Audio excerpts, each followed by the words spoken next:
Italia steadying himself! A star in the making. And there's the only goal!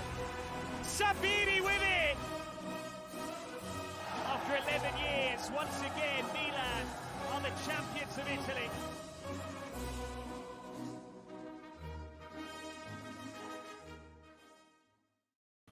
Ciao ragazzi, and welcome back to Serie A Sitdown, World Football Index's podcast for your Calcio to go. I'm Frank Crivello. Apparently, Richard Karma dressed for Bundesliga Zeitung or something like that. Ciao, Richard. What the hell is that? It's a fourth division team. I got to represent anybody. I don't care. This place, it's a nice jersey. I like it. So. Oh, that's not the? Oh, that isn't the national team. No. This is tennis Borussia Berlin. They're like lower division, Regional Liga. Lower leagues. Oh, okay. Yeah. Okay. Do they pay them or? They might as well pay me for this jersey. I know this is a game. I got it from one of those Bundesliga boxes or whatever, surprise jerseys you get. So, can't complain. Chat is already lively. Apex Crafter finally joining us for the first time. Longtime follower of us on Twitter. So good to have him in. George, good to see you. Ollie, Anthony, everybody, the usual cast of characters. I'm sure more will be visiting us as we go. How was your weekend? Yeah, it was a long one. I spent most of it in my yard working, but it was good. Can't complain. Okay. Worked on some things for Serie A sit down in the background that we'll unveil at some point. But yeah, things have been good. Lots of Calcio, good games around the world. So I don't know. What about you? It was a good weekend. Was playing golf until we got rained out and watched to try to fit in what Calcio I could. Visited with some family, things like that. VJ is with us. Good to see you, VJ. Mm-hmm. Just did kind of did a little bit of everything this weekend. So certainly enjoyed it as always. Not a kind of a blah weekend for Serie A here on match week 2. Not a lot of goals. Interesting one. Wasn't a number of scoreless draws. What were there? 4? I think 4. 1, 2, 3, 4. Yeah. 4 scoreless draws. In one match week. Not a great advert for our league, but nonetheless, it's very early days and people are still trying to get figured out. So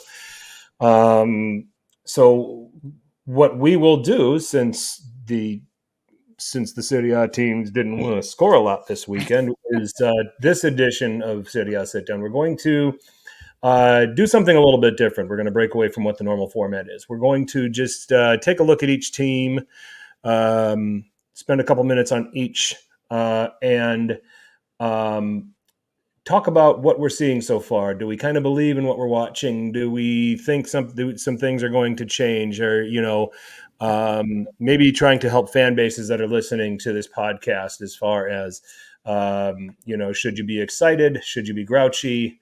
Should your expectations be tempered? So that is what we are here to do. So ready to dive into this, Richard? Let's go. Let's figure it out. Let's do it. We should get the goals of the week out of the way. That because it was definitely quality over quantity. Yeah. Ollie saying I was sort of expecting this though. So, yeah. I wasn't. I'm used to goals right now in Serie A. So my goals of the week in at number 5. I'm going with Lautaro Martinez's goal for Inter against Spezia. Really reminded me there was something Massimo Odo to Clarence Seedorf to Kaká about that goal circa 2007 against Manchester United. So pretty much the same goal. Great ball. Although it was Barella, a midfielder and not a fullback like Odo was, and Lukaku weighs the header backwards perfectly. Lautaro Martinez volleys it home. That got the party started for the Nerazzurri.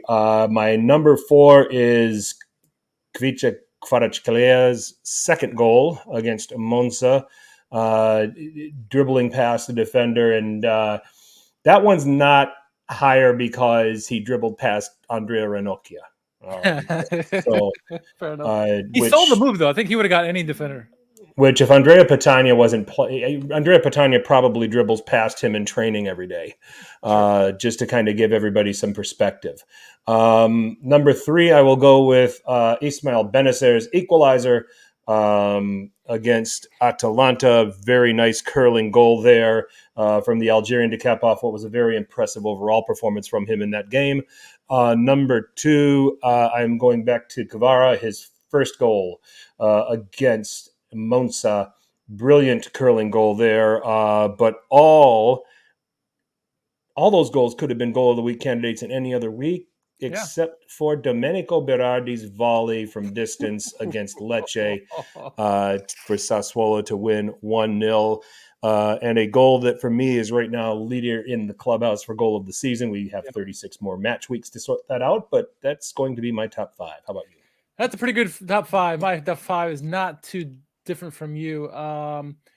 Number 4, I'm going to honorable mention first. Kvaratskhelia going with his second goal, the one that he walked around the defender. Ranocchia being a defender. Nice goal, though. He's solid fake and got the finish with the left foot. Coming to number 5, I'm going to go with Benacer's curler. I like the goal a lot. There's a lot of good goals this week. Benacer's curler, obviously the equalizer in that game, big goal. Nicely well done. Number 4 for me is a save. Skorupski's save on Illich in the game. It was 0-0 at that point. Could have been a game winner. Wonderful save by Skorupski. It was a bullet of a shot by Illich. So that's number 4 for me. Number 3, Lautaro from Lukaku. The Lululemon combination, whatever you want to call them these days. Kvaratskhelia, his first goal, brilliant goal. And obviously Berardi, one of the goals of the season. They'll certainly be in the running for it. So, we're pretty much on par. I just added in the Skorupski save that I liked a lot. Big save considering the situation of the game. It could have been a game winner, and it was really well placed by Illich. So bravo to Skorupski for that. There you go. That's our recap on the goals from the weekend. So we've had 2 games each, Richard, for everybody, and let's just start at the top with Napoli. They seemingly have made the most impressive start to proceedings if you're just measuring this based on score lines. Yeah. Outscoring Monza and Hellas Verona 9-2. So let's look at this. Okay, so Kvaratskhelia jumps on the scene, and let me just, because this is our first time talking about Napoli in reviewing their games. We the last one we did was the night before they played against Hellas Verona, and we talked about in the preview that we thought that this was an excellent signing, that he was going to be a very good player. You got a lot of, the thing that I'm trying to push back to people on is there's a lot of people that were fawning over him. Some, many people were talking about him being the breakout player of the season. We're talking about him being a breakout player, probably the breakout player. Fine. Let's start with him because he seems to be the kind of the flavor of the week here. And I'm not surprised he's having this kind of success early on, and I will tell you why. And it's a couple of reasons. First of all, it was against Hellas Verona and Monza, a Hellas Verona team that is being reshuffled at the moment, and a Monza team that is newly promoted. And look like as much as we think they might survive because they've got the quality to do so, they certainly have their deficiencies. And if you're going, Monza might be a team that this is the time to play them. So that's one thing. Okay. So the other reason why I'm not surprised at his start is I saw him play for his national team on a handful of occasions for Georgia. Okay. And a lot of this is because of daily fantasy soccer and Nations League and things like that and picking players. And he was in the slates and wanted to watch him play. So it's him, and then it's everybody else on that team. I couldn't tell you another player on that team. So imagine being a power going up against them. That's the one guy you got to deal with, right? That's the one guy you've got to try to figure out how to slow down, and you essentially slowed down Georgia when you played them. Well, I'll tell you what, he still produces. He goes at defenders, he draws fouls.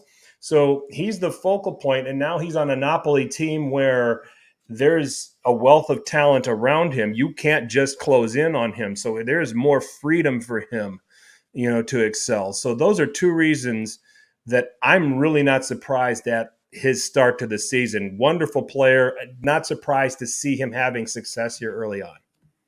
Yeah, no, I agree about that. I've also been watching him when he was at Georgia and his early stages when he was with Napoli. I was in the preseason and look at some of his prior stints as well. And yeah, I mean, he is as advertised, as you mentioned, he still produces no matter what. And now he's with a squad that has the depth, a pretty scary depth, honestly, because they focus on him.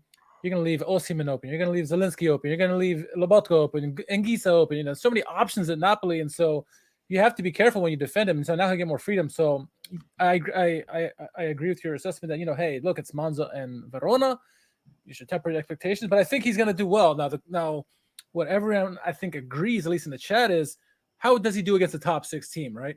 Because that's when the better defenders are going to, better tactics going to go against him. How is he going to do it? And granted, Napoli have fantastic talent around them that it'll be hard to double him, because if you do, you're going to leave somebody wide open who's going to put a ball in the back of the net, and so you have to be careful with that. But how does he go against those top defenders and top tacticians in the league? That'll be the true test to see if whether he is a breakout star or on the precipice at very early stages of a world-class player. World-class players can do it game in and game out no matter who the competition is, right? Cristiano Ronaldo, prime example. Whenever the bigger the game, the bigger he plays, right? And there's a lot of players you can say about that. So that's time will tell how good he will be, but not surprised at all what he's doing. It's nice to see him, on Serie A and doing the things he's doing. We saw just glimpses here and there, and getting to watch him the last 2 games and even in the preseason. It's been nice to see what he can do. But again, let's temper our expectations of him. We think he's a fantastic player, but let's see what he does as the skill and the competition gets stronger when they get in the Champions League. How does or European play? How does that come into play? Let's see what he's made of then. But for now, I really like what I see, and I like what I see from Napoli as well. But yeah, 9-2 with 2 teams that are not the greatest in the world. It's you don't want to rush to judgment just yet with Napoli, but boy, they look good. Yeah. We'll take you back to the preview pod that you and I did, and I made a comment about a certain player that was going to have to step up for this Napoli thing to work with all of the departures they've had, and that is Piotr Zielinski. And guess what? Piotr Zielinski has stepped up big time, scored against Hellas Verona, 2 assists against Monza, created 6 big chances in that game against Monza, dealing from the number 10 position. The departure of Fabian Ruiz meant, okay, your table is ready, Zielinski. This is the leap. And I think Kvara's success has led Zielinski's success to just fly under the radar. Yeah, no, it's true, and I think this squad is assembled, and I think I heard this on the Italian football podcast. The team is assembled probably the best. I think Nima's the one that said this, is that this is the most assembled team, more Spalletti-like team that he's ever had. Yeah, he's got all the pieces, and if they get Navas, someone mentioned in the chat. I think Hamza mentioned in the chat. With Havrashelia plus Navas possibly coming in to finally get an upgrade in goalie. Look out. I mean, you're going to be able to bring him along slowly, like you mentioned, let him develop, get that confidence, because there's so much talent around. They don't have to focus him. He doesn't have to be the focal point. First 2 games, he tried to do glimpses of that, show, hey, look what I can do. But, I mean, you got Osimhen, you got Zielinski, so many guys on this team from back to front that this is a dangerous team no matter what. And so I think this is going to be the perfect breeding ground for him to get that confidence and get that skill and go to that next level. But, it's early on. I want to see how he does and against different competition, like the whole chat is saying. Here's where you get grouchy about Napoli, though. Okay, this is all a wonderful start, but okay, now match week 3, go and do that to Juve. That's going to be the next thing. So, and let me tell you another reason to get grouchy, because look at the 2 goals they conceded against Hellas Verona. Both second ball situations, and both kind of the first one definitely set piece, corner kick. I think the second one was a set piece as well, if I recall. Yeah. And I think this was a team that was kind of getting better in dealing with set pieces and defending them. Well, now you're taking players like Koulibaly out of the picture. You're taking some of these other guys out of the picture who helped organize that. I think Ospina was pretty good at the goalkeeper position, kind of having all of that reined in. Well, now they're all out of there, and you saw that get exposed. That's why I made the comment last Sunday. I said Hellas Verona will probably score first, and they did. And they got, and I can promise you right now, I guarantee you, in their training this week, Allegri is hammering away dead ball situations where you get Kostic, you got Di Maria, you got Quadrado, you got three guys capable of taking accurate set pieces that, okay, we're putting it to the far side. We're probably going to target Vlahovic on the first ball. Everybody's going to go to him. And Vlahovic, if you've got it on target, great, head the ball on target. But if not, put the ball across to Bremer, put the ball across to somebody else on the other side of the box. I guarantee you that Juve might script something like that in one of their set pieces when they play this weekend to get a goal out of it. Because Juve's I think playing Roma this week. I'm sorry. You're right. But they could do that as well. I agree with that. Yeah, but when they play each other, Allegri will do that. I agree. You're right. Where's my head? You're ready for that. You're ready for Napoli, man. Yeah, I'm ready. So you're right. It was Roma against Juventus this week. We'll talk about Roma here in a little bit. Forgive me. Kind of got ahead of myself a little bit. Excited, man. I get it, man. I'm fired up for this season. What do you mean? I'm trying to think, and I'm trying to think of the aerial guys that are going to give Napoli some trouble. And I believe they're playing Fiorentina next. So yes. So same concept. Yeah. Sure. Same concept. Biraghi on the corner. Very good. Look for Jovic. Look for Jovic to maybe head it across to Milenkovic. Okay. If you got guys that are set up to do that, Napoli didn't seem to deal with that very well, and I don't think that they have the players that can deal with anything like that particularly well. And where you're going to get them is set pieces. Yeah, and I think people in the chat even mentioned this. If and when they get Navas, that'll help tremendously because he'll organize that team. He's a world-class keeper for sure. Yes, on the tail end of his career, but he is still fantastic. So that'll certainly improve. And I think, Hamza mentions it here. Rahmani is so underrated. And I agree. And you can say what you want about KK77, the new Georgian winger, but I'm excited for Napoli for Kim. Yes, they lose Koulibaly, who's Koulibaly. It's hard to replace him, but Kim has come in this monstrous defender. And he's good in the air. He's been pretty good defensively so far. Granted, the competition is not the greatest, but I'm curious to see how he does as the season goes on, because if this guy does develop as Napoli are expecting him to do, and Rahmani is continuing to progress in his development, they may have, while they're not, it won't be any better than, Koulibaly, but as a whole, as a collective, especially with the two defensive midfielders they got in there, like Lobotka and Anguissa and the others, this is a pretty good team defensively. Obviously you got the wing back, so the question, Di Lorenzo is pretty good, but Mario Rui, he's still suspect.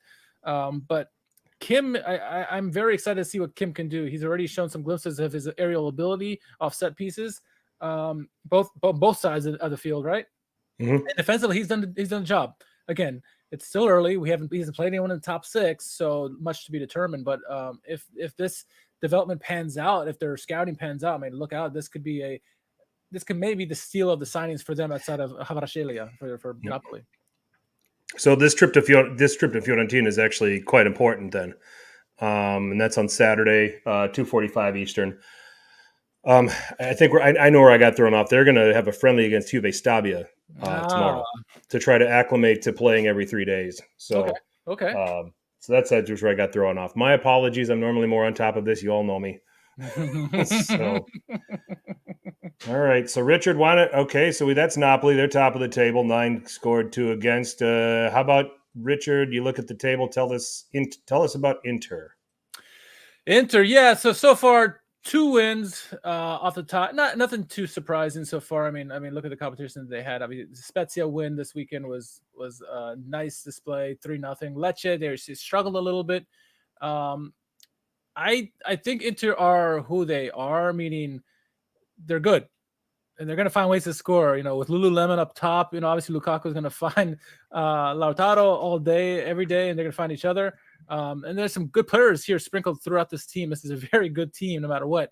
They're going to have their matches. I think that game, week 1 against Lecce, yes, they struggled against Lecce, newly promoted Lecce, but they found a way to win. Champions find ways to win. I think Inter some games are going to be blowing people out, and some games is going to fight till tooth and nail to the very end and find ways to get 3 points. I think this is what you're going to see from Inter all season long. They're going to be as expected. I think Lukaku is going to be slip right in just as he was in the past, and that chemistry, in regards to chemistry, it's going to be there. They're going to find each other. He almost had a goal. I think he hit a header off the post. Same thing in week 1. He did something similar. So that's going to be good for them. But, again, I mentioned this last week or the week before. I don't think Lukaku is the same player as he was 2 years ago with Inter. So he's not going to be that same guy who's going to, maraud past you.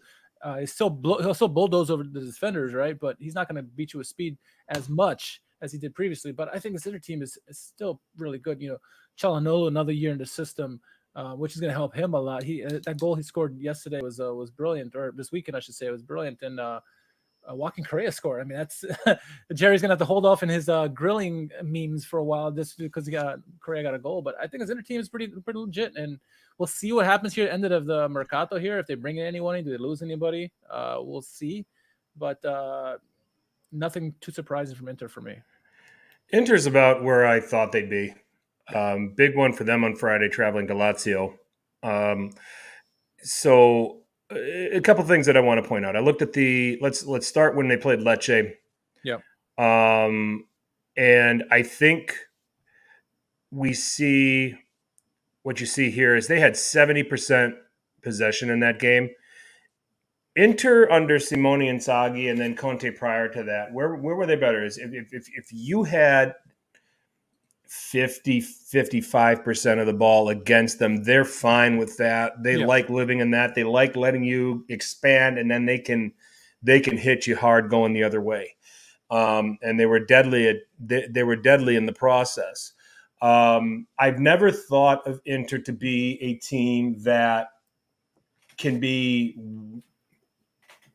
wildly successful, or have extended success having a string of games where they're dominating possession. I think that it's a struggle for them of, playing against teams that get compact against them where there's more of a struggle to find space. And to your point, Lukaku maybe not being as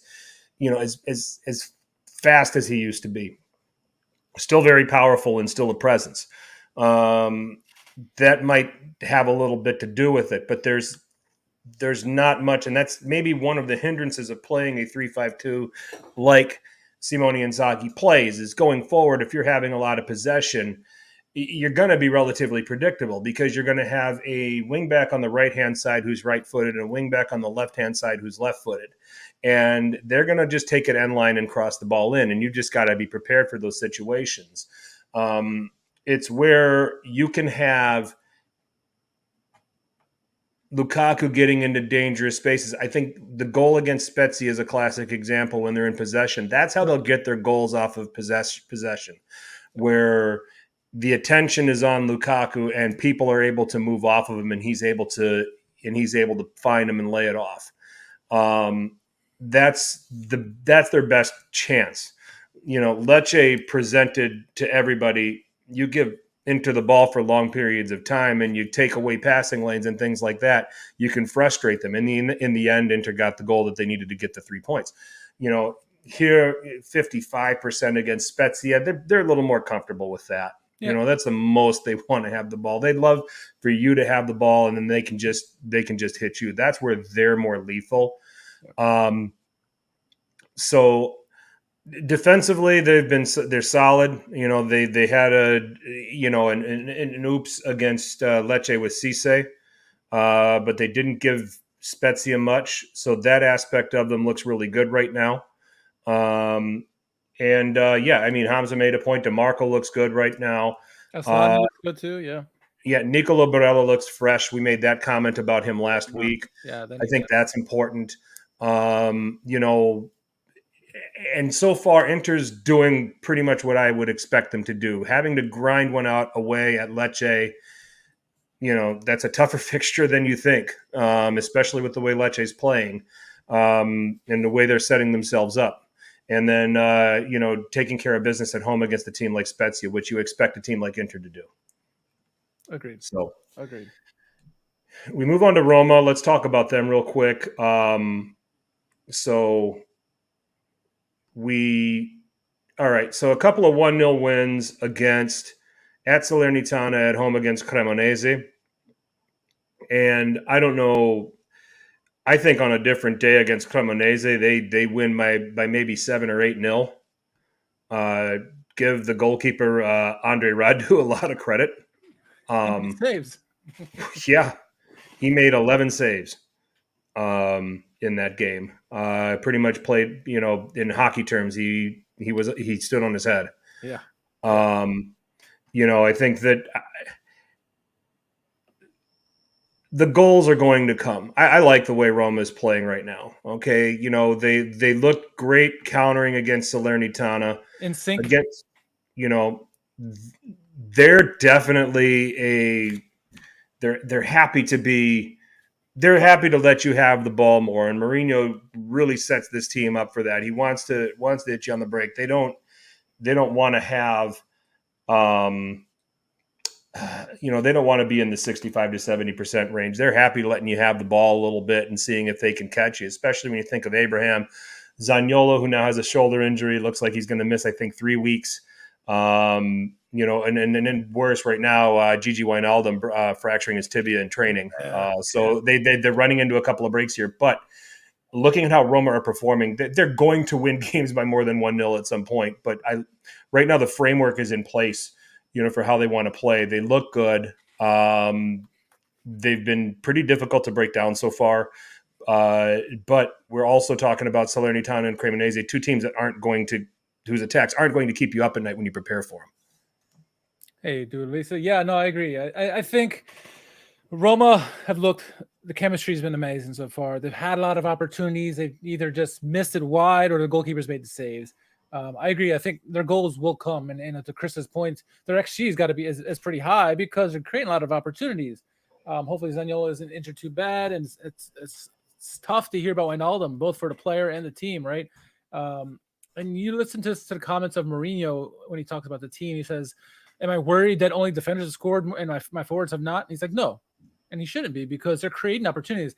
If they were creating nothing whatsoever offensively, yes, maybe you could be worried. But they've created opportunities. The front three look in sync with each other. They're finding each other all over the pitch. They're starting to make plays already and add Pellegrini in there with his runs. They're going to get goals. And once that dam breaks, look out. Yeah. How long is it going to take to get there? I don't know. But I'm not worried about what Roma is doing so far. Yeah, it is 1-0 against Cremonese. It's not the greatest result in the world. I understand. They got the win in the first week too. Same thing, 1-0. But I'm not worried. I think Roma is on pace to do what I think they're going to do, and meaning they're going to challenge for the top 4, most certainly with the talent that they have and the players this year.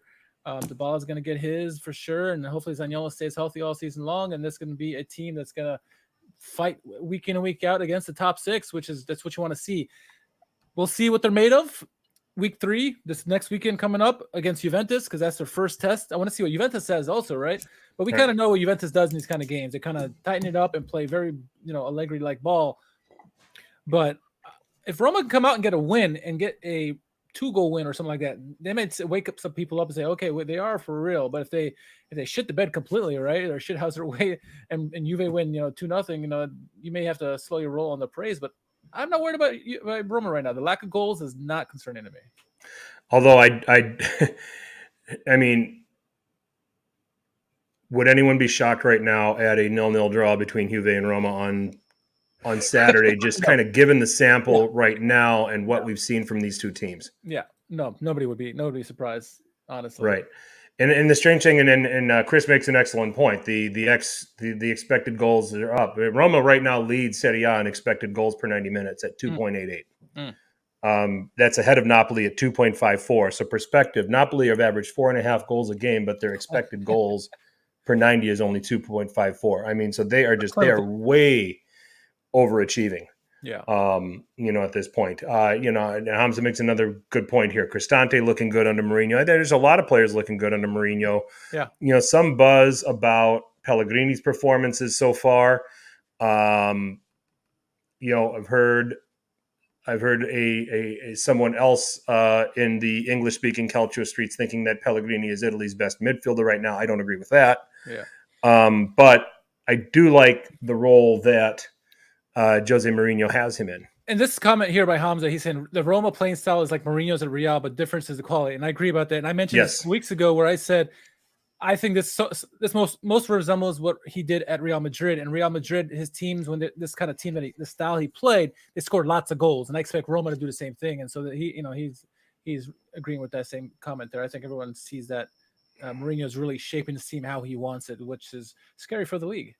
Yep. Inter's expected goals per game per 90. They're in third, 2.52, and they've got 2.5 goals a game through two games, so they're pretty much right on target. The only other team that might be slightly overperforming their expected goals is Milan, but I think a lot of that's skewed with the 4 that they scored against Udinese. So, but yeah, it's an interesting statistic to take a look at. Yeah, the goals are coming kind of like what I'm seeing with Roma. As far as where do you get them? Well, where do you always get them? You get them against the Seven Sisters. I mean, until they had 2 wins against Atalanta last season, and that was admirable. That was a step forward. But until they start beating Juventus, they start beating Milan, they start beating these other, fellow Seven Sisters or fellow. I mean, you throw Fiorentina into the mix, who I think they beat last year. Jose's done everything else right so far. Now can he get them over the hump from a mentality standpoint against the better teams in this league? Exactly. So what, I get Juventus now? Yep. Yeah, Juventus 4 points through 2 games. They're about where I thought they were going to be. The 3-0 win was actually, I was surprised by that, and I thought they did very well in that game the first week, and then this week against Sampdoria, I think the draw was not surprising to me because Sampdoria is a lot better than people are giving credit at the moment. Are they top 10? Maybe not, probably not, but they're a decent squad. They got some decent players on the team, and so the fact that they drew them was not too surprising by me. But 0-0 really it was an game, right? And right now, I mean. The jokes going on right now, all the memes right now is that like nobody's playing in the midfield for Juventus. It's basically a big octagon that's their right now, and it's funny, but it's true because the big issue is the midfield. And I forget who said this online. I don't remember if it was Mina or who it was somewhere in the Twitter sphere and the universe, but they were saying like the big issue with Juventus has been and still is their midfield. I don't think they've improved anything really in the midfield, and so. We'll see what they're made of. Do their midfields improve this season? And like some McKennie, do they keep Rabiot? Pogba, will he help them at all? Will he be shades of his past, or will he be what we saw at Man United for most of the time? I don't know, but I think they're certainly having attacking. When Chiesa comes back and Di Maria gets healthy, this is going to be a very dangerous attack, and it is right now. But they're going to get their wins when the team that they should, and then the tougher opponents. You can look at Allegri ball to play for the draw or 1-0 win. That's what he's going to do with his team until the team is healthy enough that they can challenge. Now having a guy like Kostic is going to help a lot, right? That guy can cross the ball. He's fantastic. He can play both wings too. That's also going to help out. A lot of youngsters are coming through and get their opportunity, which is good for Juventus. But this is where I expected them to be at, and we'll see how the next few weeks go. That Roma match, for the same reason we want to see Roma against Juventus, same reason I want to see Juve against Roma. How do they look against the top 6 team? That'll be a true eye-opener to see, for both teams, honestly, see where they're at on the projects. But the team that Allegri picked against Sampdoria, I mean, it's I mean, yeah, you can talk about the octagon, but going forward, it's railroad tracks. You play Kostic as a winger on the left. He's going to get on the left and cross the ball. Okay? Yeah. Quadrado on the right. He's going to get on the right and cross the ball. I mean, Quadrado might cut in from time to time, but I'm not scared of his left foot. Yep. There's no creativity from your midfield. So, I mean, I was pretty much intently watching Juve Twitter on Monday, and where's the creativity in this lineup? Where is it coming from? I think that Allegri just assumed that this is the Sampdoria of seasons past, that we can just pump crosses in the box and Vlahovic can get to them. They're terrible in the air. Well, they were terrible in the air because they had Maya Yoshida last season. He's your problem now over at Schalke. Yeah. He's a lot better, surprisingly. Is he? Okay. So, so Colli and Ferrari, I mean, they know what's coming, and they can double Vlahovic. They can pass him off. You got Ronaldo Vieira, and you've got Thomas Riccone, who to an extent can be midfield stoppers and can pick up the likes of McKennie coming in on cutbacks and things like that. So it's like, and there wasn't a burning desire to really try anything different. And it's almost as if Allegri's just satisfied with a 0-0 draw at Sampdoria, a team that, hell, almost got relegated last year. The funny part is that Rabiot, we all joke about him, he scored in the game. The goal got taken away because it was at the offside. Good, correct call. But it seemed like Allegri didn't realize they were up. That goal didn't count, and he thought they were up 1-0. He's like, "I got to play the game out like this." Like, no, dude, you have no goals. Come on, what are you doing? Yeah. I mean, I don't know, man. It's just it's funny sometimes. I mean, this Juve team is just I don't know yet. It's to be determined. There was a comment in here that I wanted to. There's something I want to talk about, but I don't remember anymore. So anyway, moving on. Yeah. Milik over Depay now. Let's talk about, briefly talk about that because that's come up in the conversation. We'll talk about some of the rumors that are linking the teams as we go. Something must be, someone at Juve must have looked into Depay and said, because, is Depay a talent? He absolutely is a talent. But look at has he stayed anywhere for a long period of time? No. So at some point, you got to point at the player and say, what's going on here? Manchester United, brief. Lyon, brief. Barcelona, trying to get rid of him. There might be something from a personality or a character or a dressing room problem standpoint. Yeah. That all of a sudden that Juve's doing an about face and say, let's go get somebody that can back up Vlahovic. Okay, it's also, to Ollie's point, Depay might not be convinced of Juve's project either. It's like, why do I want to go there to die? So, look what, you only need to look at a guy like Kulusevski. Look what he's done since going to Spurs. He actually looks like, Lyon because they needed money. Okay, I get it. But yeah, at the same time, if you're a player if you're a good player and you don't hang it around at a single place for very long, that also might say something about you. But let's also look at this. They bring in Kostic and then they were intrigued by Depay. Does that tell you that the Juve camp isn't particularly convinced that Chiesa is as ready as we're hoping he would be? Or is it Chiesa is a big long-term investment for us. We really need to take our time and bring him back correctly. You hope it's the latter, right? And maybe they realize that Di Maria is a long-term option, right? He's 31, 32 now. So, how many years does he have left? He still has a pace, no doubt about it. But yeah, you're curious about what they're doing. Maybe Allegri is going to change formations. Doubtful, but you never know. He doesn't like to change too much. But yeah, it's curious, what I think he would be the better choice over Milik, but yeah, you wonder why he wants to bring in him. Maybe it's a lack of creativity. They're gonna put him in the midfield and try to play him in like a not Wijnaldum role, but more of an attacking midfielder. The role that McKennie or Locatelli are playing right now, just not being creative at it at the moment. Maybe just try to find creative spark anywhere they can. I don't know. And I remember the comment I wanted to make was that Di Maria's 35. Yeah, he's old. They showed of the memes of the formations of Juventus this weekend, and they showed the average position of the players, and most of it was on the outside, right? Still looked like the octagon, but you saw Vlahovic. One of the pictures I saw, it had to be fake, but Vlahovic's average position was behind the goalie, their own goalie. I was like, that can't be right. No, that can't be right. It looked funny because he was non-existent pretty much in the game, right? So it is funny. Anyway. Well, let's move on. Milan, the team that is near and dear to our heart, beat Udinese, drew Atalanta. I think the Atalanta game was balanced, and I think in the end 1-1 was fair. The concern that couple concerns that I have with Milan. The first thing, I think any realistic Milan fan had looked at the open home against Udinese at Atalanta and said, okay, 4 points is the floor, 6 points is the ceiling. Certainly anything less than 4 points is a disappointing start. So we're at the floor with Milan. Gasparini outclassed Pioli for a while. I think he motivated Ruslan Malinovsky with some of the comments that he said about Malinovsky in the days leading up. You think it's intentional? What's that? You think it was intentional the way he did that? Oh, I think sometimes there's gamesmanship with managers. I think they're trying to, light a fire under their ass to get them going.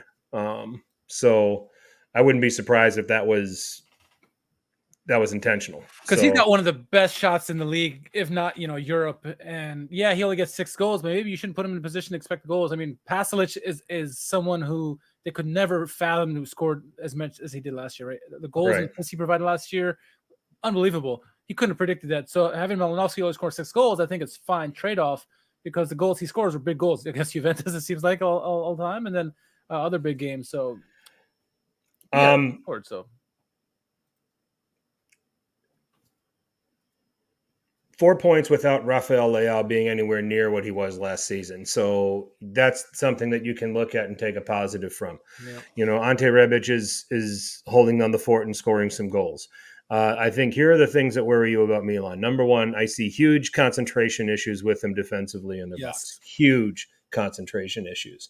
The first goal for Udinese, I'm not even going to be mad about. That was a brilliant corner by De La Feu. That was a brilliant run by Bacao. And sometimes you just do this and great run, great goal. We were there.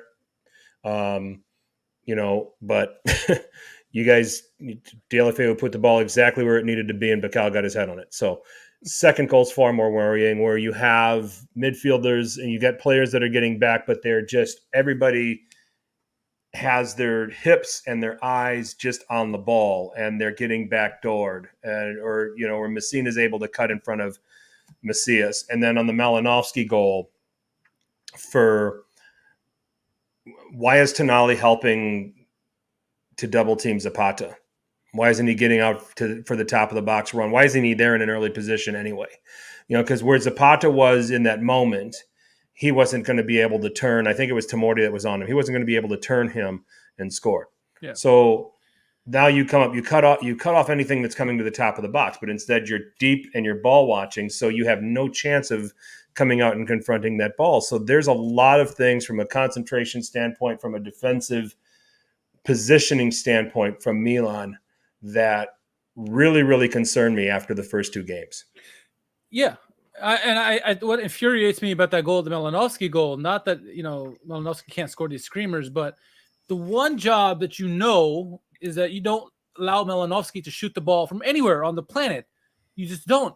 And that should have been like Allegri's number 1 rule to them. Tamori or Kalulu can handle Zapata and man on man, they can guard anybody, but guard Malinovsky. That's all you got to do. And they didn't do that. And it's a momentary lapse in judgment, what they had against Udinese, and that's costing them at the moment.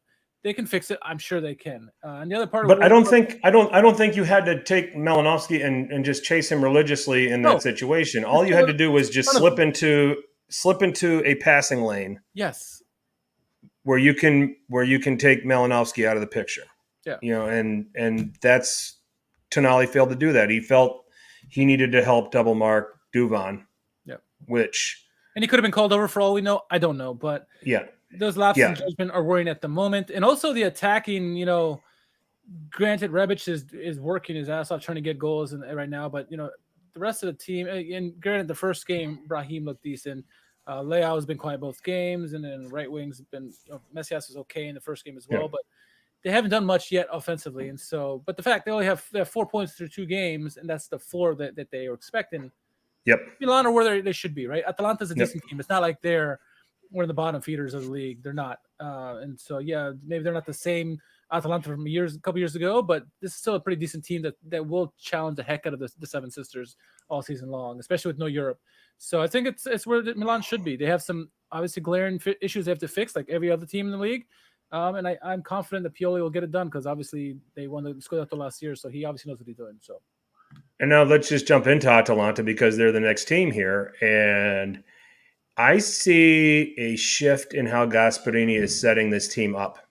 Against Sampdoria on the road, 45% possession. Against Milan at home, 41% possession. They're happy now giving the other team the ball. I think I see a shift in his tactics.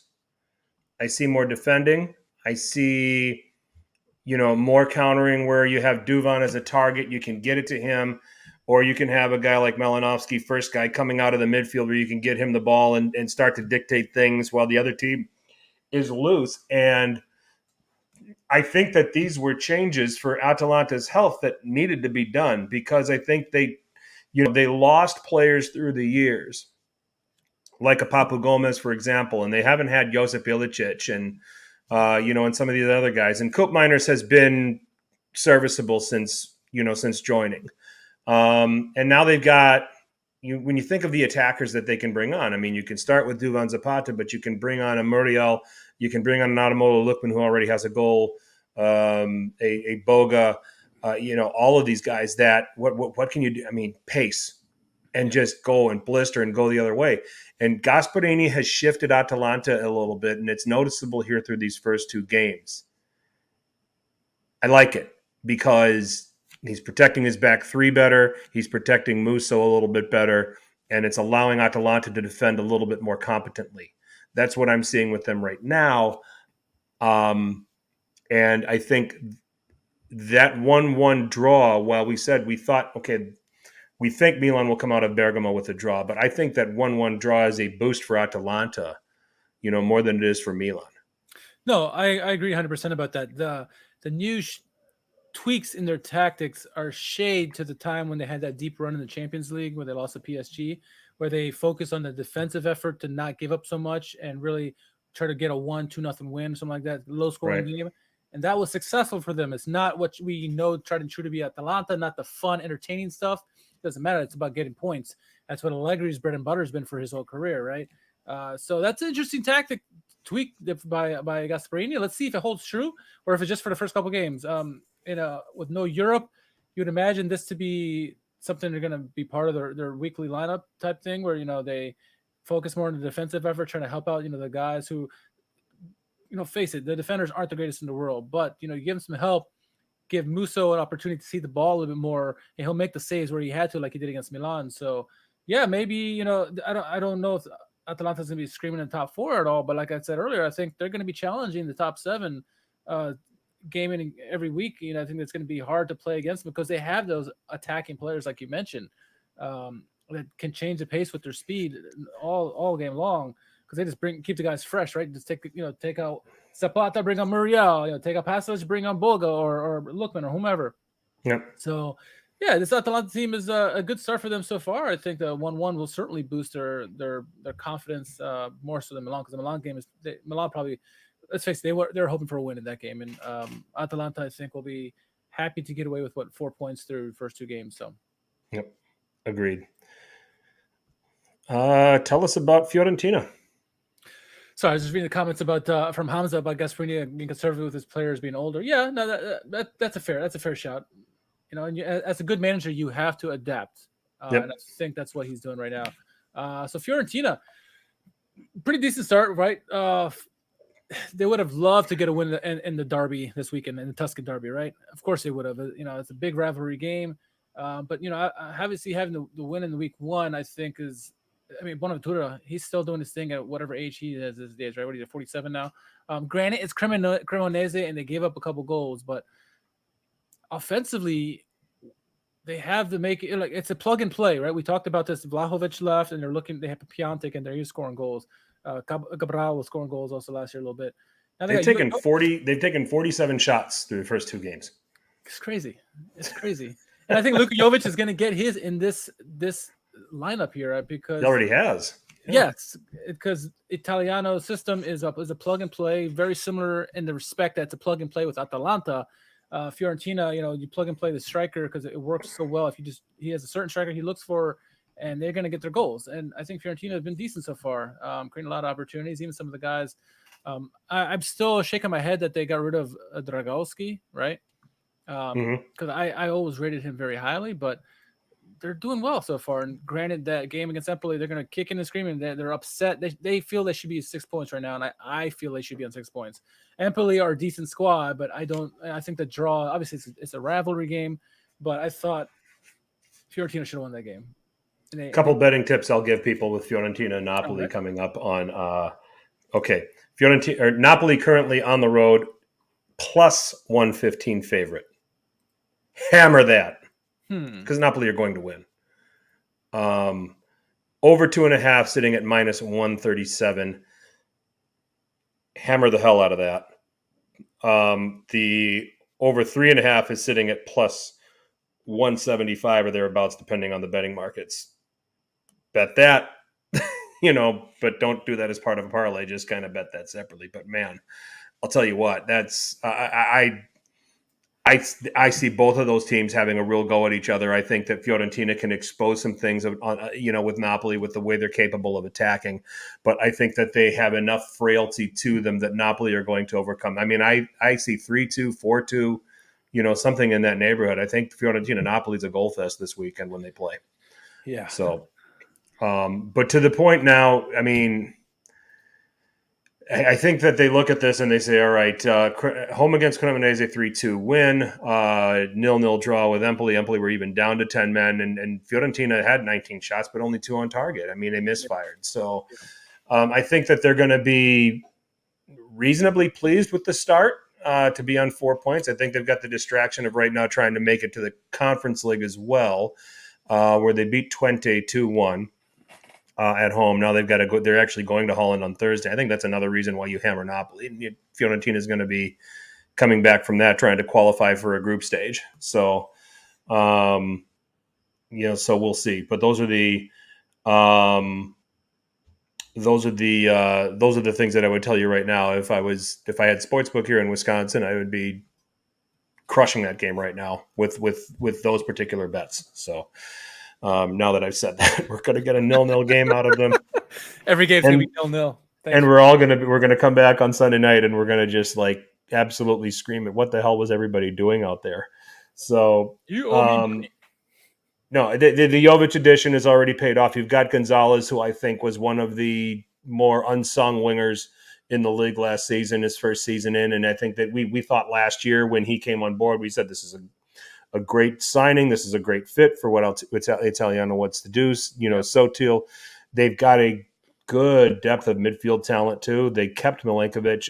They're a team that's going to be a thorn in some people's side. How many wins they're going to come away with against the better teams still is yet to be answered. I think that the results here are going to raise some concerns, certainly, among the Fiorentina fans. Is, okay, if we are struggling to get it done against these teams, how are we going to get it done against a Milan or an Atalanta or a Napoli or a Juve or an Inter or the Roman clubs? And they'd be right in having those concerns. So, do you have an early prediction for that Napoli-Fiorentina game? I'm going to say Napoli win 4-2. Yeah, I was going to say 5-2. I think a lot of goals. Both teams, but I think Napoli's going to get theirs for sure. Yep. If I'm saying hammer the over 2.5, and I'm saying, even bet the over 3.5 and hammer Napoli as in plus 115 favorite, I got to give a score that's. So if I say 4-2, what's the over 5.5 is at plus 900.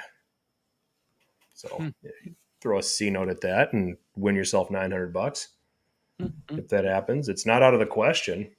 So it's not something I'm going to bet, right? But it's going to be that's if you're going to watch one Serie A game this weekend, I think that's the game you want to watch. Agreed. So, lots of. So all he sees 3-3, man, could be. Yeah, could be. Draw is getting plus 250. So Fiorentina as a home underdog is at plus 220. So. I think it's going to be a track meet, and even if the goals don't come, they're certainly going to try. Both teams are. It'll be open. Yeah, going to be a wide open game. So check that one out. Hamza says 3-0 to Napoli. So, so that would cover both of my hammer bets. You could probably do Napoli win and over 2.5 as a parlay, and maybe get a little bit of a boost. So, but anyway. Anthony sees a 2-2 draw. I mean, we're seeing results all over the board, but we're damn sure seeing goals. That's for sure. Especially from Napoli. So, yeah. All right, Jerry's. Here's what we think about Lazio so far. We have booted Pedro from the sound on our intro, You got that, huh? but Richard, go ahead and cover everything else we should know about them right now. Lazio, yeah, so far through 2 games, all 4 points. It's about where we expect them, obviously. The game against Torino was a disappointing 0-0. They had their opportunities in the game. I mean, Ciro Immobile is Ciro Immobile. He's going to get his opportunities. He's going to try to score, but you know, I don't know if you want to call it the Milinkovic-Savic derby in that game. That why he played so well. He's a good keeper, but Lazio have created a lot of opportunities through 2 games. And it's what we expect them to do. I'm not surprised by their point total. Maybe a little surprised that they drew Torino, but I think overall, I expect Lazio to be a decent team this year. And I think winning a draw is fair to start the season. And yeah, nothing really too crazy for me. I mean, did they struggle against Bologna the week 1? Sure. Did they struggle against Torino a little bit? Sure. This is what you're gonna get with Napoli or Lazio. Why do I keep saying Napoli? This is what you're gonna get Lazio. They're gonna get goals, and then when teams shut down their number 1 option, trying to find that B option. And Sarri isn't always the most flexible when it comes to that. When somebody stifles his plan A, it gets really difficult for his teams, and it is for Lazio too. But they're on pace to what I think they're achieve this year. Frank, what about you with Lazio? What if I told you they're right now 3rd worst in expected goals per 90 minutes right now? I'd be shocked. 0.72. Yeah. I mean, they're not creating a whole lot, which probably tells you they're efficient because they've gotten 2 goals. They got the 2-1 win against Bologna and had to do that against 10 men. And then they had, let's see here. And then here against Torino, it's a game that you could almost argue that Torino could have won. For sure. And some of the people in the chat were saying, like, well, they defended well against Torino, yes. And they could maybe shut down Inter and the same, yes. But do you really want a sorry team defending with the defenders that they have on this Lazio team? I wouldn't want them to be defending. Now, granted, you could do something like Gasperini maybe, where you're being a little bit more conservative, but what this Lazio team wants to do is be a track meet and run. But Milinkovic-Savic has set up, Immobile and get that counterattack going. I don't know if I would trust him to play defensive ball, but maybe that's what works. And maybe the old dog and Sarri has found something or trying something different when he plays his big teams. He can shut them down and maybe be clinical because their XGs are low and they're still scoring. Yep. So I don't know if I'm wowed by Lazio yet because they put themselves in a hole against Bologna and then they got out of it with Samaro getting that second yellow in quick succession. And then here against Torino, if you're going to contend for a European place, Torino's a team that's going to play with a belief that Lazio's a team we can get points off of, which they did. You've got to be able to beat those teams because they're looking at you like you're a target. You're somebody that we think we can get past if we play well enough this season. Yeah. So Lazio has to stamp their superiority in games like that. And so far, I mean, they had some fortune to get back to even numbers against Bologna, and here against Torino, they were outpossessed a little bit. I think they performed well. They put Milinkovic-Savic into a situation where he made some saves.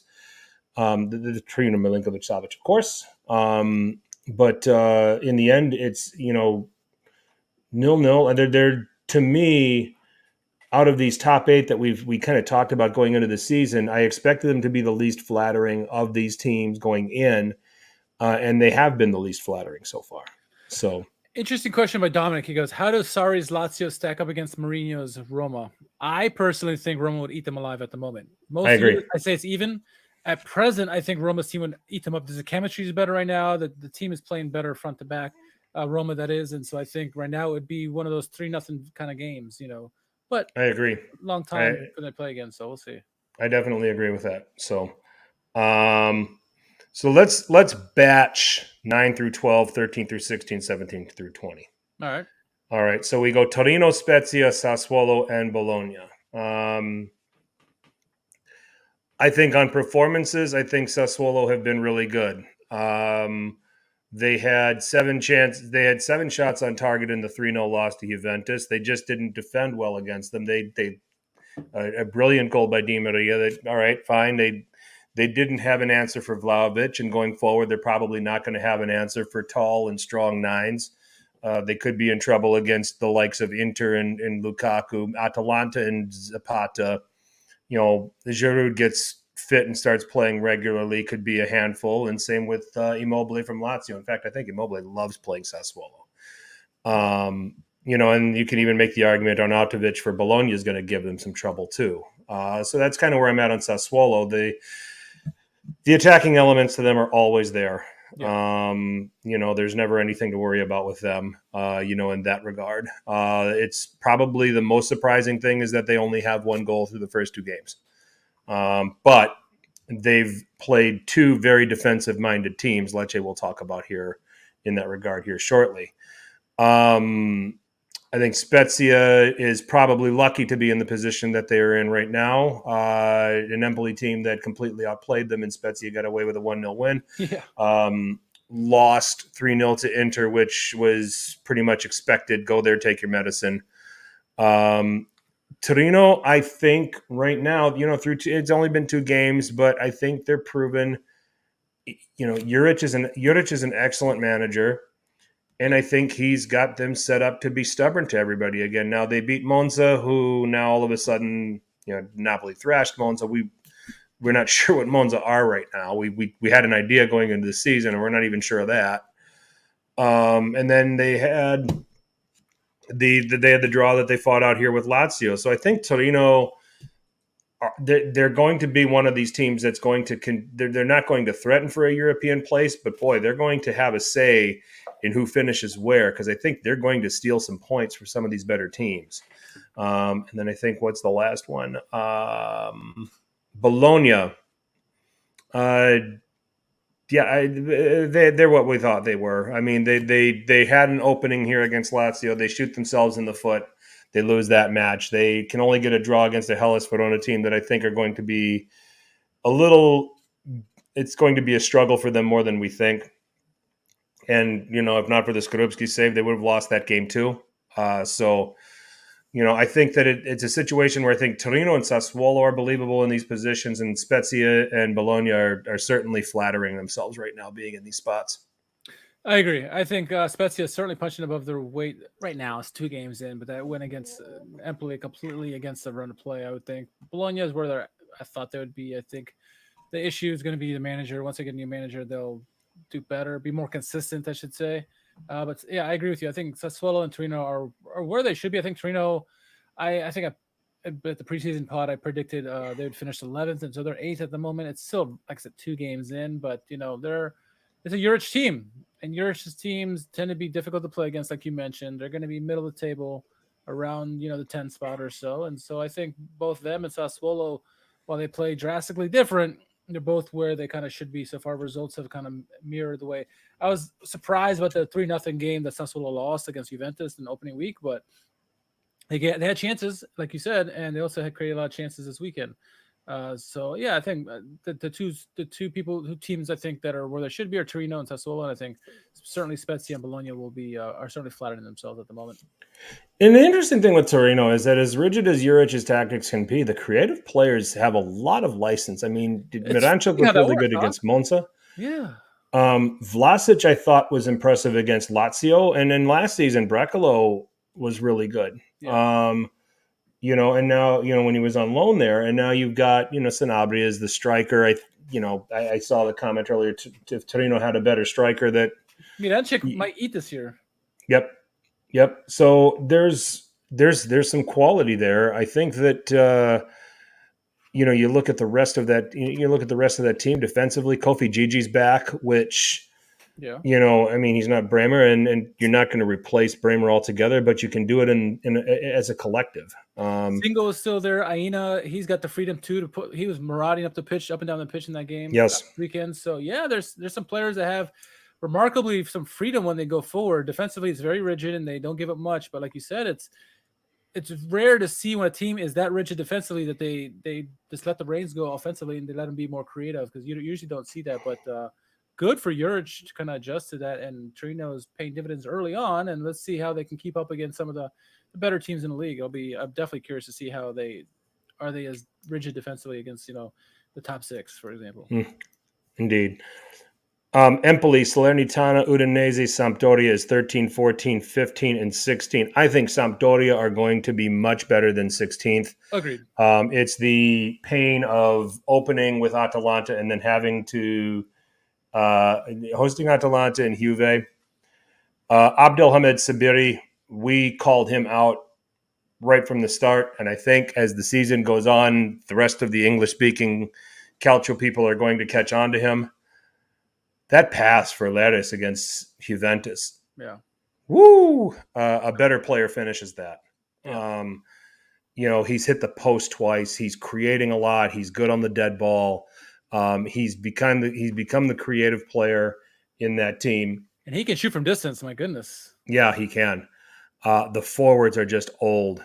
Yeah. They can still play yes. A little bit, but nobody that's going to outpace you, nobody that's going to scare you. But in crossing situations, you better well know where they are. In certain target play situations, the thing that's limiting Sampdoria is that Inter has a Lautaro that can run off of Lukaku. Who runs off of Caputo or Quagliarella in those situations? They don't have that guy. No. So that's the issue there with Samp. Udinese, I think, are going to kind of just be mired in this spot the whole time. Deulofeu is going to provide some. I think that Udinese is going to be a very good counterattacking team. Yes. We talked about that before the season. They're a team that's going to be set up to beat you on the break. Udogi left, but they're going to have him back on loan. So that's huge for them. But beyond that, there's not all the creativity is up front on the counter. There really isn't anything coming through the midfield that is useful to me. Makengo is just a workhorse. And then they've got the defenders are okay. Neutink is beatable. He's kind of getting old. He's kind of getting up there and losing a step. He feels like he's been in this league forever. I can probably go look and see that he hasn't been here more than 4 years. So for me, Udinese, pretty much mired here. Salernitana, I think, are here as a product of just some other teams just not performing well. And Empoli, I think if there's, Sampdoria and Empoli are, if we're moving Spezia and we're moving Bologna down from 9 through 12, I think the two teams best suited to take those places are Empoli and Sampdoria. And I think in Empoli, it's a situation where it hasn't clicked yet. The playmakers are there to do it. It just, they get the red card against Fiorentina, so they really couldn't show off everything they could do. They were all over Spezia, just couldn't score. So I think it's a matter of time for them. And then I think for Sampdoria, I think that there's enough there that they can maybe make a little bit of a step up. I don't know if they'll get into 9th through 12th, but if we're just limiting it to these four teams, if we're dropping Spezia and Bologna, who would we move up? Out of these four teams, it's Empoli and Sampdoria for me. Yeah, I think the only place I would differ with you, I definitely think Sampdoria would be the one of the teams you swap out. I think Udinese, I'm so high on Udinese, even though they struggled mightily against Salernitana this weekend. They had plenty of shots, just didn't get any goals. It was good to see that Udogi is still with a team, even though he's been bought by Tottenham. But I think of this four, Salernitana are certainly going to be way, way lower as the season goes down. It just usually does under the manager on the second seasons, the third seasons. It's good to keep him up in the fight, and then after a while, Davide Nicola just can't keep the team up, right? Empoli, I think they're going to create opportunities, and I do like what they have, the players that they have, but I just don't think they can keep the ball out of their own net. Now, granted, they had a 0-0 game this weekend, and they also lost week 1. They couldn't get any goals again. So I think they're where they're going to be this season for the most part. I think Udinese is the one who's going to be certainly jumping up, with the players that they have. Their defense isn't that great, but I think there's enough on the offensive side with, obviously led by Deulofeu, like you mentioned. I think they're gonna do better, certainly better than Spezia and probably better than Bologna but Sampdoria is probably the best of those four right there. Empoli, Salernitana, Udinese, and Samp. I think to the question, I think it was Dominic's question in the chat. I think it's eerily similar to what Giampaolo used prior to he joining Milan. It looked like a 4-1-4-1 this past weekend. It's very Yeah, I similar. think he played a 4-3-1-2. 4-3-1-2. Okay. In his first go around at Samp, and then tried to bring that to Milan, and it just failed. It didn't work. It was very similar this weekend, or it has the first two games. And I think they're going to see from Sampdoria is, compared to the last couple of years for Sampdoria, is that they're going to be competent defensively, not try to give up too many big chances. They had the better of the play against Juventus this weekend, and then hopefully they can start scoring some goals. Like you said, they have two veteran strikers who can put the ball in the back of net, but they're not the same players they used to be. Yes, they can still strike as good as anybody, but the link-up play, the pace and stuff like that isn't quite there. There's some pieces missing. Like I was watching Quagliarella, and I can't talk tonight, in the game against Juventus, and like he had some initial thoughts were great, but the second passes weren't hitting the mark. And same thing with Caputo as well. So, and then to your point, like who's going to feed off of them? They succeed with that second striker, and both those guys are first striker type guys. Who's going to feed off of them? I don't know. So we'll see. Sampdoria has some issues to fix, but I think they're going to be a better squad than currently where they are in the table. Sure. And then finally, Hellas Verona 17th, Cremonese 18th, Lecce 19th, Monza 20th. I think it's going to be an uphill battle for all four of these teams. I'm going to start with Lecce. Under Liverani, Lecce played with a lot more freedom, played with a lot more attacking, and had just no regard for defense, and they just got battered week in and week out, giving up 3 goals here, 4 goals there. This Lecce team is set up much differently. The manager's name escapes me immediately without quickly looking it up, but he has them set up. I think he has come into this season with the right mind frame for Lecce, knowing this is going to be a grind. This is going to be survival from start to finish. It has to be one game at a time. Anything that we can do to scratch points out of better teams, we're going to try to do it. They came achingly close to getting a point off of Inter.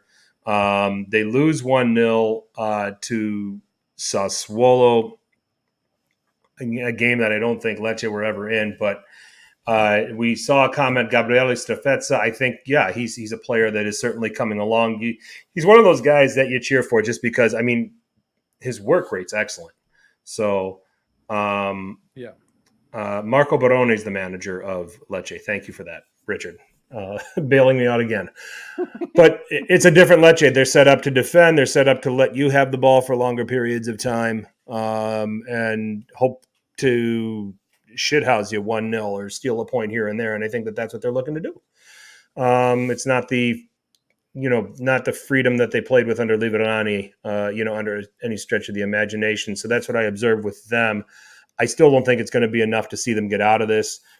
Cremonese are lucky that they have not been destroyed in the first 2 games. I think that the goalkeeping has been fantastic. Like if we did a Squadra Finora right now, we would arguably have to put Radu in as our goalkeeper for all the he had 11 saves against Roma and God knows how many against Fiorentina, like 7. So, and he had the blunder against Fiorentina that cost them the point in that game. But, we have not seen what they're capable of doing going the other way yet. So it's kind of hard to, we thought they'd get relegated. That certainly appears like they're going to. Monza are going to be better. And Apex made the comment, if Dessers and Nokariki can get firing for Cremonese, they could be dark horses for survival. Sure. But Monza have the best talent out of these 3. Can it get molded into a team in time to survive? I still think they can. Right now, they just ran into a buzzsaw with Napoli. They've got to be, if Ranocchia is going to be the guy they're going to expect to lead that back line, they're just going to have to live with conceding a lot of goals. Because he just looks lost back there. Let's look here as well. So I think Monza still have the talent to get upward and work their way into that 13th to 16th. I think I'll stick to my guns and say they replace Salernitana. But I think Hellas Verona are in a little bit bigger trouble than either of us think. At this point, to struggle to a draw against a Bologna team that we think are on the downslide.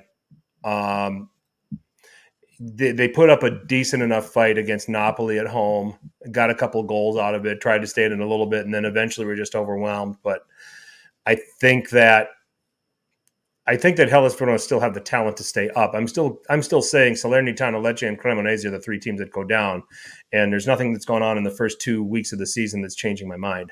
But where are you at with what we're seeing out of the teams that are sitting 17th to 20th?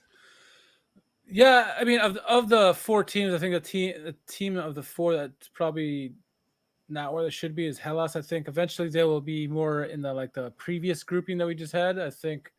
I mean, there's still some talent there. Yeah, they had lost a lot of players there, but I think they struggle the first 2 games they have, and I think they can get it figured out. Where did Henri go to? Hellas Verona. Hellas. Yep, he scored against Bologna. Yeah, and I think he scored the first week. Yeah, so I think he eventually is going to get the goal scoring started with them. I thought he was a Hellas. I couldn't remember, but it's still early struggles for them. They're still trying to figure their way out. Obviously, losing Simeone early is going to be a big thing. Losing some of the players that they lost already, but I think this team is pretty good overall. They have some talent there, and I don't think they're as bad as Cremonese, Lecce, or Monza. I want to read the message. I was chatting with the US Lecce fan club from UK. We've had him on the show a couple of times already, and we were talking about the early season struggles so far for Lecce, and this is their commentary to me. It says, just thought I'd let you know our thoughts on the first 2 games. 2 tough teams so far. Didn't expect to have points on board at this stage, so they're right on pace, pretty much, right? Performance-wise, they're giving a great account of themselves. A couple of signings will help them. They're hoping for Titi. Empoli at home on Sunday is our first winnable game, so let's see what happens. So they think they're where they're supposed to be at. I mean, I agree with that too. I think they've had some tough games so far. Played Inter tough, nearly got a point there. That was a good tactical game for them. They nearly pulled it off in that game. But let's see what they do against Empoli. Empoli, we'll get a good test of where Empoli and Lecce are this weekend coming up, because that is a winnable game for Lecce, for both teams. Someone needs to get 3 points. Hopefully it's not a 0-0 game, but I think someone will get a win in that game, and maybe it'll be Lecce. Monza, I think, still have time. As someone in the chat mentioned, all these teams will benefit from the World Cup because they're not going to be losing any players, right? And they're going to get there. I think Monza is a lot better than 20th place. They're going to get the points this year. They're trying to get used to each other, and a lot of new players and new faces on this team, and they're trying to get used to it. I think it was Nemo or someone had mentioned this on Twitter that they just need a manager, right? If they can replace their manager, things will maybe go up really, really fast for them. But 20th is a little harsh. I think they'll be around the relegation zone for sure. But them and Cremonese. Cremonese is probably the one for me that is probably going to be here all season long.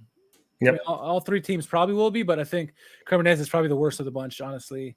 They got 2 goals against Fiorentina, but that could just been more of Fiorentina having lapses in judgment more than anything else. But Okereke, we both like him, right? We liked him at Venezia, and he's the one player that we really love on Cremonese. So we'll see.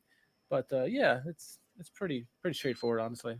Yeah, Cremonese are quite fortunate to be on 0 points with a -2 goal difference. I mean, on the performances with the teams against them, they should be on 0 points with a -8 goal difference or even higher than that. So it's 2 teams that just had their way with them and just didn't, couldn't stretch those games enough. Roma did everything possible. And then Chris Smalling finally said, let me show you guys how to score a goal. So,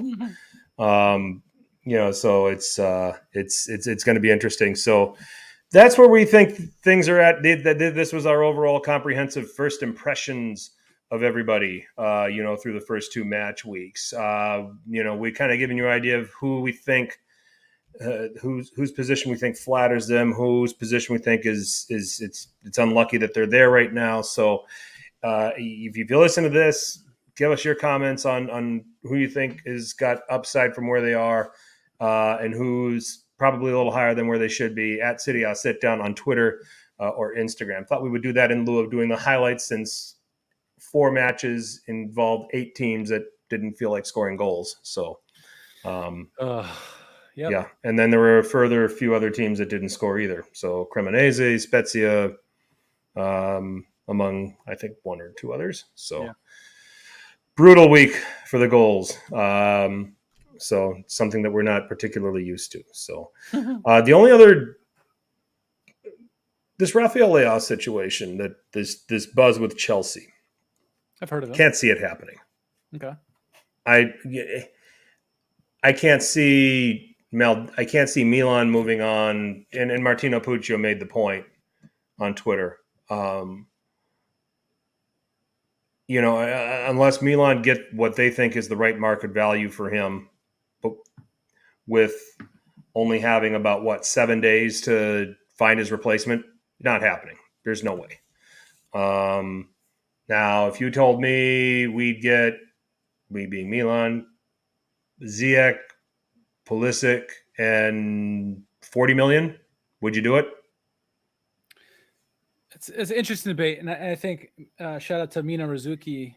I think that's how you say her name. She said like the best of anyone I saw in the situation. Exactly what you're saying is like, why would Milan give up on their best player, clearly the best player on the team, league MVP? Well, that's the only part where I did disagree with her. I don't know if he was like clearly their best player, but he was player of the season last year. I mean, you got Teo Maignan. When he's on, who's better than him on the team? I would say sure when he's on, but that point standing, like 7 days ago, and I tell you what you're saying and what she said also is like, yeah, you give Ziyech and Pulisic, you got two attacking midfielders who can come in. That's tempting plus money, but what you're going to have is an adaptation period for those guys to get to the league and with new team members and all that stuff, and there'll be some growing pains that she mentioned, right? Definitely go check out her video. I think it was on ESPN or something like maybe Sky Sports or something like that. Listen to her commentary there, but would I take that? If it was early in the window, I would say yes. Yeah. So late in the season or so late in the Mercato, I think it can't see it happening. No, it'll be as she put it, an adaptation period, which it would take. Milan would struggle for at least a few weeks, if not more, to get those players adapted to the league and new roles and this and that. And you got the derby right after the window closes. Yeah, and that means a lot to the Milanese clubs. It doesn't, derbies mean a lot to everywhere, but this is, it's another level when you're talking about, these two giants. And so I don't see it happen personally. I mean, if Chelsea come up and say, hey, here's 150 million euros, how do you pass it up? But Dominic is saying yes to it. Pulisic, Ziyech, and 40 million. I don't think it's a bad deal. I think the timing is the bad deal, right? Yeah. I think Ziyech, Pulisic, and 40 million, that's great. But with 9 days or 7 days to go in the window, that's hard for Milan to get back, to stay at the top level. They're going to have an adaptation period. That's where it gets me. Sure. You'd easily have a step back for a period of time to let everybody figure it out. It would solve the right wing and left wing issues. Yes, for sure. No doubt about that. But it would take time. Especially with the derby so close. And I think also if you offered Milan 150 million euros, Milan would take it. And I wouldn't blame them. But again, you're not going to find anybody in 7 days to replace them unless you bring in two guys like Ziyech and Pulisic. And even then, it'll still be an adaptation period, which will take time. And I don't know if Milan want to risk that with already dropping points so far and the biggest rivals haven't. So Ziyech may be going to Ajax back to that's been talked about. I mean, Man United was talked about, but I think that's getting killed. Yeah. So it worked for Tadic, right? He started at Ajax and went back to Ajax and had a fantastic end of his career there. Yeah, he's been great. He's been great. So yeah, I wanted to address that because that's been coming up. A lot of people are talking about it, at least on social media. Anthony's saying no less than 100 million for Leao. If you're just talking about straight up money, but if you're talking about a couple of players and say in the 40 to 50 range, I would be open to doing that too. So Ollie is saying, he said, give us Ziyech, a center back. Does Milan need a center back right now? Depth wise, because all the tournaments are going to be in. Well, that's just the point. You're not going to go and get a center back that's currently on Chelsea to come to Milan. No one and be depth behind better than Kalulu or Tomori at the moment. Right. So, and right now the way things are going, and I understand Koulibaly just got over there. They're trying to figure it out. Tuchel's just watched a couple of Chelsea games, and I think we're starting to see some age in Thiago Silva here as well too, because they're starting to. Time is undefeated. Chelsea's conceding them some goals right now. So, but anyway, so it's an interesting question. I mean, yeah, at least 100 million if you're just talking about straight up money with no players. But if you start throwing a couple of players into it and another 40 million, then a conversation can be had. So, yeah, just a thought. I think that, and the reason why I say Pulisic is Pulisic can give something. He certainly can't give what I don't think he can give what Leao can give. But no, there's Milan has never shied away from a player that can provide them a marketing aspect either. So, and having an American in Milan would certainly at least raise the profile of the club here. For sure. On this side of the pond. I'd like to see it, but not at the expense of Leao, maybe. It was worth spitballing. Yeah. So it's our podcast. You don't want to talk about that, do your own podcast. So all right. That in mind, we have talked about some of the kind of the major transfer stuff that's been talked about. We gave our first impressions of every team in this league. This is the only place you're going to find that. Nobody else is really doing that. A couple of guys are just kind of giving brief comments here and there, but we're happy to go in depth for you. And who else? The little guy. What's that? Looking out for the little guy. Absolutely. And by the way, who else is giving you the world's most popular hashtag game than us? That's right. It's time for Who Won Calcio Twitter, Richard. It is indeed. It is indeed. First entry this week, nominated by Inter Dave, and it's the big show, of course. Who else? And it says, Chelsea has put more money into Inter than Zhang this summer. I got to find that. Where'd you? Okay, there you go. Okay. All right. So our friend Bob Lex brought a nominee to the table. Let's take a quick look at that. It is at Odridismo, post-game celebrations with Pulisic on the team. Guns. There's a gun? It's the American thing, I guess. I guess. I don't know. Captain America, LeBron James of football. Oh, I guess that's the original picture, I guess. Whatever. So Anyway. All right. What is next? Next one is nominated by Francesco Alberga, and it's Matteo de Genova. It says the closest Serie A is getting to winning a Champions League, and it's a guy that Juventus on the shirt, and these two guys, I guess, are friends that stood next to the trophy until they Interista and Juventino right there. So, oh my! Oh god, this next one. Okay, we had at Kuz Sexy Di Maria versus Sassuolo. One-legged guy. Oh, he's going with his prosthetic. Nice goal, though. Nice goal. Yeah, it was. Definitely. Di Maria. Poor Di Maria. Hope he gets better quick. All right, let me jump into this here before we go on to the rest of the nominees. I challenged our regulars at Who Won Calcio Twitter to describe what was going on here in their best Calcio terms. This is from at Football Twats. What the actual F is going on here. And this is glorious. Oh, my God.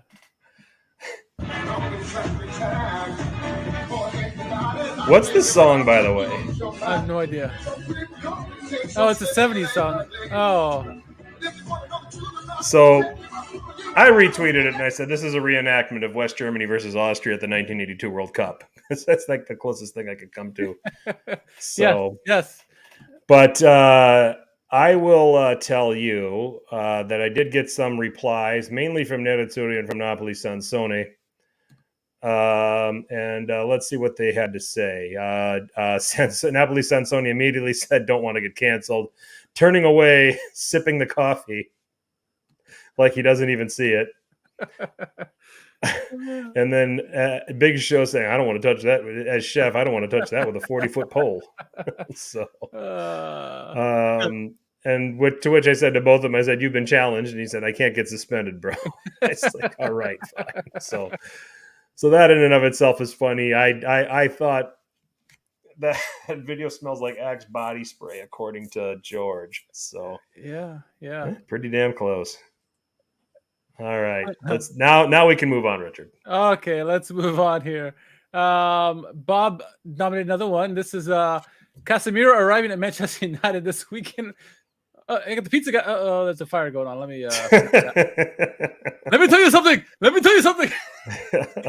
Not necessarily a Calcio one, but still funny nonetheless. Okay, yes. So our friend Uncle Sharma was nominated by @Nate for 28 Patania when the Monza coach asked him to make runs behind the Napoli defense. It's hard work. This because I ain't fucking 14 stone. That's why I'm 18 stone. I'm heavy. It's hard work. This. That's good. We like that one. That's funny. That's good. I like that. All right. Moving on. Serie A memes. This one, and it's Sampdoria Juventus highlights.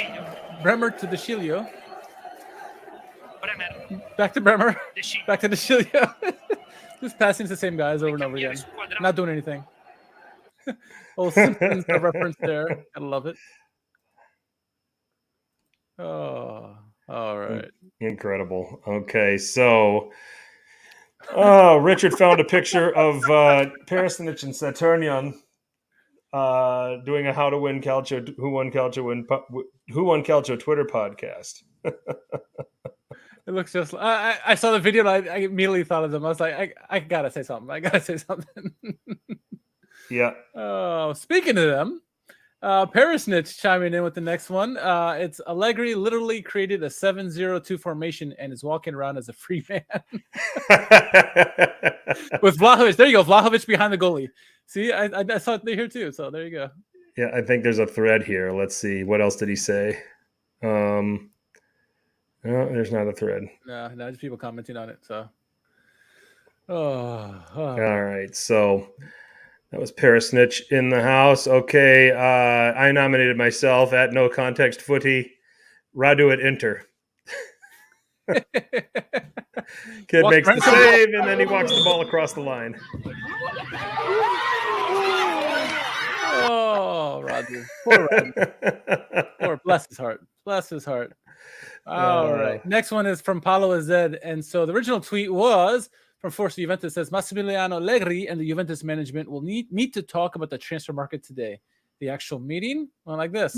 Bastardo che tua mamma succhia sbora dalla mattina alla sera. Cursing at each other. Bastardo che tua mamma succhia sbora dalla mattina alla I sera. got bastard out of it. What's the rest of it? Oh my god, I'm too busy laughing. Just cursing at each other. That's good. That's good. I think we've got them as the leader right now. Yeah. Uncle Sharma's first one's in. Here's Uncle Sharma's second one. Juventus players trying to create one scoring chance under Allegri. What are they even doing? I have no idea. I saw this TikTok video. I think it's some sort of mining. I think they're mining crude oil. It's some sort of not crude oil. I can send this to my brother-in-law.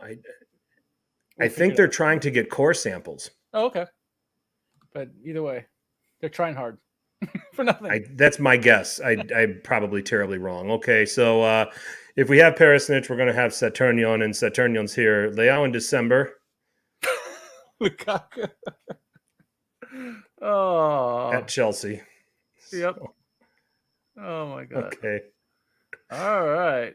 This one comes from Mark Galliani. Brahim Diaz to Sky Italia on his kit number. I like to wear number 10 because I always make sure my team always plays a 10. Awesome.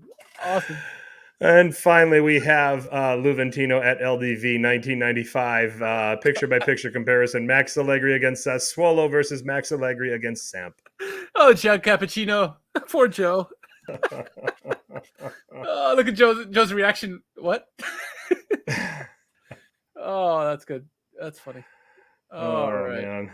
That Brahim Diaz one is funny. That is Joe Cappuccino. I was like that. It is. Yes. Oh man. Okay, so who wins? We've got AC Marouk, I think, is one with the Brahim Diaz. Yeah, that definitely. I think the Paolo is dead has got to be. Paolo is dead is on there, and I think let's see here, Uncle Sharma's first one. I'll go Sharma's first one. Where is it at? I don't remember. Catania when the Monza coach asks him Oh, to make yeah. runs. That was good too. All right, so I ain't fucking 14 stone. I'm 18. I'm heavy. Okay. That's So good.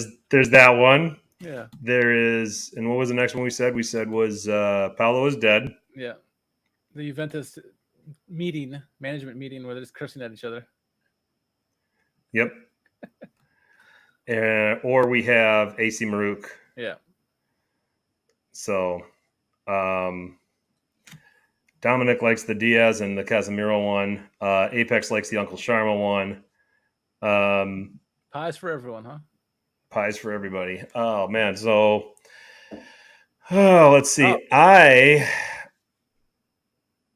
am going with I'm leaving everybody in suspense here. Yeah. I'm going to go with Uncle Sharma. Uncle Sharma? All right.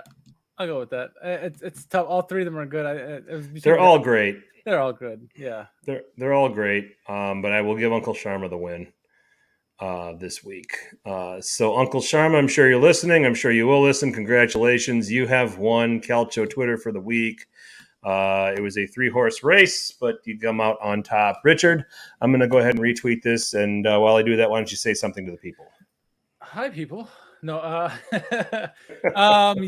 it's Tuesday. Yeah, we'll be back. I think we'll be back on Sunday, but a lot of big games coming up this weekend we're excited about. Can't wait. We're going to find out a lot about a lot of these teams here. Some big matchups coming up. I mean, obviously, Juventus Roma is the one that we're going to focus on the most, just to see where these two clubs are in their different projects. Lazio Inter, big game there. Also looking at Napoli Fiorentina, should be a goal fest in that one over there. And then curious to see how Hellas and Atalanta play. It's probably a low scoring game, honestly, there. But anyway, good games coming up this weekend. Hopefully some more goals than we saw this past weekend. If you haven't done so yet, make sure you subscribe to the channel. It would be definitely much appreciated. And then follow us everywhere on social media like Instagram, Facebook, Twitter, obviously, and wherever. Anywhere and everywhere. We're everywhere. Yep. Let's go through here. We've got Lazio hosting Inter on Friday the 26th. Yep. I don't think Lazio has it together yet, and I think Inter's going to nick a narrow win here. I'll go 2-1 Inter. I like it. 2-0. Okay. I'm going to say 2-0. You're going to say 2-0. Okay. I think Immobile is going to score. We've got Juventus against Roma. Can I say 0-0? Because I'm not. Has written it all over it, right? Yeah, I think it's got 0-0 written all over it. If a goal comes, I think that it is going to be Roma who has the better chance of scoring. Their defense is played together a little bit more organized. And I could see them slipping one past Juve, and Mourinho gets his win finally against a seven sister that's not Atalanta. And then finally for Sunday, Fiorentina and Napoli, we think that's a boat race. Napoli 4, Fiorentina 2. I said Inter are going to win 2-0 in their game. I say Roma wins 2-1. Paulo Dybala gets the game winner and kisses the badge in front of Juventus fans. And then he does the gladiator in front of the ultras. I want to see him kiss the badge. That's what I see him kiss the badge after crying for Juventus and then kiss the badge. Anyway, I digress. And then I think Napoli's going to stomp all over. Not stomp all over. They're going to score goals. 5-2 is my prediction against Fiorentina. They think there's goals in that Juve Roma game, huh? I'm 2-1. Not many, but there will. It has a draw written all over it, but I'm an optimist. I'm thinking it's a grind, but we'll see.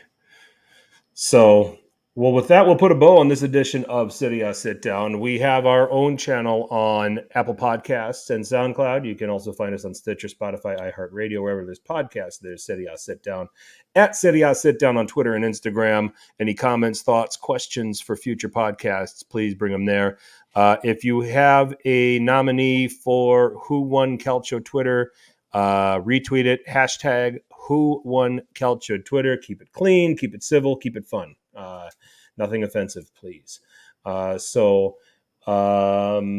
We're also on Facebook, although we don't check that one as often. So do please subscribe to the channel, as Richard mentioned, if this was your first time watching us here on YouTube. And please subscribe to wherever you get your podcasts. It would help us out a lot.